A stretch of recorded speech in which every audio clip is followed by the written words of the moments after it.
رسول اللہ صلی اللہ علیہ وآلہ وسلم کا آخری پیغام۔ لوگو، میری بات غور سے سنو۔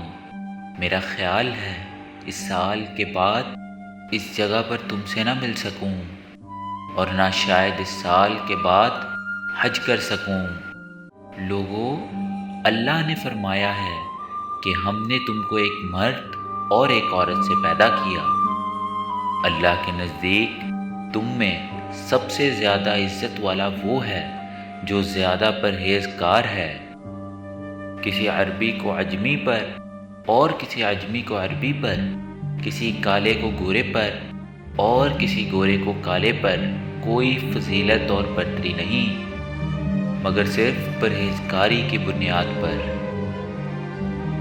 خبردار، زمانہ جاہلیت کی تمام رسمیں میرے قدموں کے نیچے رون دی گئی ہیں۔ اللہ نے سود کو حرام قرار دیا ہے۔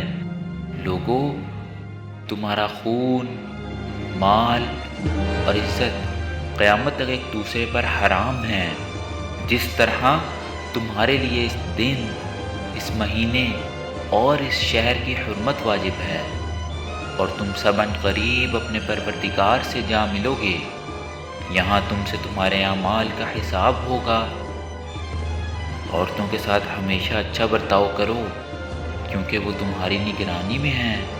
عورتوں کے معاملے میں اللہ سے ڈرتے رہو، تم نے ان کو اللہ کی امانت کے طور پر حاصل کیا ہے۔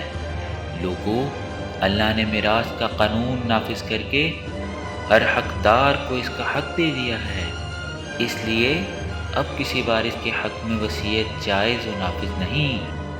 خبردار، جرم کرنے والا اپنے جرم کا خود ذمہ دار ہے۔ باپ کے جرم کا ذمہ دار بیٹا نہیں، اور بیٹے کے جرم کا ذمہ دار باپ نہیں۔ کسی شخص کے لیے اپنے بھائی کی چیز لینا جائز نہیں، البتہ اگر وہ خوش دلی سے دے۔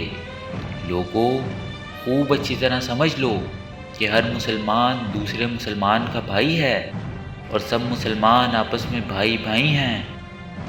اپنے غلاموں کو جو کچھ خود کھاتے ہو وہی کھلاؤ، جو خود پہنتے ہو انہیں پہناؤ۔ خبردار، میرے بعد گمراہ یا کافر نہ ہو جانا کہ ایک دوسرے کی گردنیں مارنے لگو۔ جس شخص کے پاس کسی کی امانت ہو، اس پر لازم ہے کہ وہ امانت والے کو ٹھیک طریقے سے لوٹا دے۔ اگر کوئی نک کٹا سیاہ فام حبشی تمہارا امیر بنا دیا جائے اور وہ کتاب اللہ قرآن مجید کے مطابق تمہاری قیادت کرے تو تم پر اس کی اطاعت لازم ہے۔ اے لوگو، میرے بعد کوئی نبی نہیں اور تمہارے بعد کوئی امت نہیں ہے۔ میں تمہارے اندر ایک نعمت چھوڑے جا رہا ہوں، اگر تم اسے مضبوطی سے تھامے رہو گے تو گمراہ نہ ہوگے، اور وہ نعمت اللہ کی کتاب اور میری سنت ہے۔ لوگو، اب شیطان اس بات سے مایوس ہو گیا ہے کہ اس کی پرستش کی جائے، لیکن دوسرے معاملات میں اس کی پیروی کرنے سے ہوشیار رہنا۔ تم اپنے دین کو اس کے شر سے بچا کر رکھنا۔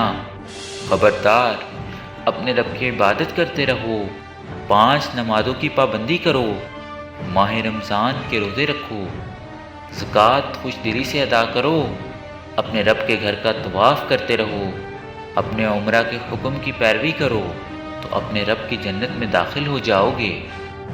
خبردار، جو لوگ یہاں پر موجود ہیں وہ میری باتوں کو ان لوگوں تک پہنچا دیں جو یہاں موجود نہیں، کیونکہ بہت سے لوگ جن کو میرا پیغام پہنچا وہ ان لوگوں سے زیادہ اسے محفوظ رکھنے والے ہوں گے جو اس وقت سننے والے ہیں۔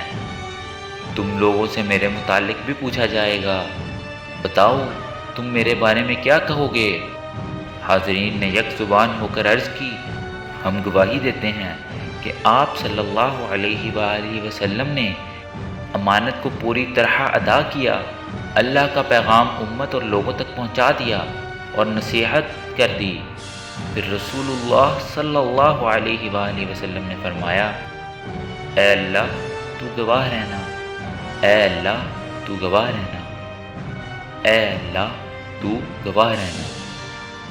آپ صلی اللہ علیہ وآلہ وسلم نے اپنی انگلی کو آسمان کی طرف بڑھایا اور پھر لوگوں کی طرف جھکا کر فرمایا، اے اللہ تو گواہ رہنا، اے اللہ تو گواہ رہنا۔